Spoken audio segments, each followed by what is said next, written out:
ఇప్పుడు app loans తీసుకోవడం suggestable అంటే ఎలాంటి యాప్ లోన్స్ ఎలా సజెస్ట్ చేసుకోవాలి? యాప్ ఎలా డెసిషన్ తీసుకోవాలి? App this is loans genuine or this is తీసుకోవడం ఫ్రాడ్? సజెస్టబులేనండి. ఇప్పుడు ఓకే. నాకు అవసరం ఉంది.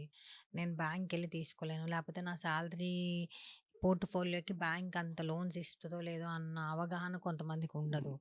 అలాంటప్పుడు యాప్ లోన్స్ తీసుకోవచ్చు. కానీ యాప్ లోన్ తీసుకునే ముందు ఎవ్వరైనా ఫస్ట్ చూడాల్సింది ఇది ఇండియన్ యాప్ లోనా కాదా? ఇండియాలో వర్క్ అవుతుందా లేదా? దీనికి ఆఫీసెస్ ఉన్నాయా లేదా?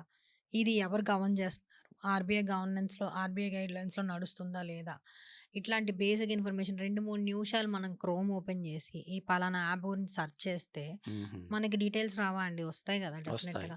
ఆ వచ్చినాక ఆ డీటెయిల్స్ అన్నీ చదువుకున్నాక దానిలో డెఫినెట్‌గా రివ్యూస్ అనేవి ఎక్కడో అక్కడ మనకు కనిపిస్తాయి. రివ్యూస్ చూసుకొని తీసుకోవడం అయితే తప్పు కాదు. ఒకటి.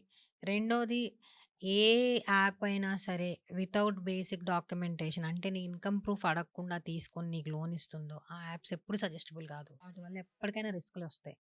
Which is asking for your information, for your salary, for your network అంతా చూసుకొని ఇస్తోందో అలాంటి యాప్స్ సజెస్టబుల్ అండి. ఎందుకనంటే నీ సాలరీ తెలీదు. లేకపోతే నీ వే ఆఫ్ ఇన్‌కమ్ వెరిఫికేషన్ ఏది జరగకుండా నీకు లోన్ ఇస్తుంది అనంటే ఏం సమ్ చూసి లోన్ ఇస్తుంది? సమ్ లాజిక్ ఉంది దీని వెనకాల ఫ్యూచర్‌లో సమ్ ఆ! ఇష్యూ క్రియేట్ చేయడానికి. ఎగ్జాక్ట్‌లీ. ఇప్పుడు నాకు ఓకే. ఏ ఇన్‌కమ్ లేదో, ఏ ఇన్‌కమ్ ఉందో చూసుకోకుండా నువ్వు ఎలా ఇస్తున్నావు? యెస్. పోనీ నేను ఓవర్ లెవరేజ్డ్. బట్ అట్‌లీస్ట్ నా ఇన్‌కమ్ చూసి నువ్వు లోన్ ఇచ్చావనుకో ఓకే. That's okay. బట్ అసలు నా ఇన్‌కమే చూడకుండా నువ్వు లోన్ ఇవ్వడానికి రెడీ అయిపోయావు అంటే that's not correct. That's not a fair app. కరెక్టే కదా! యెస్.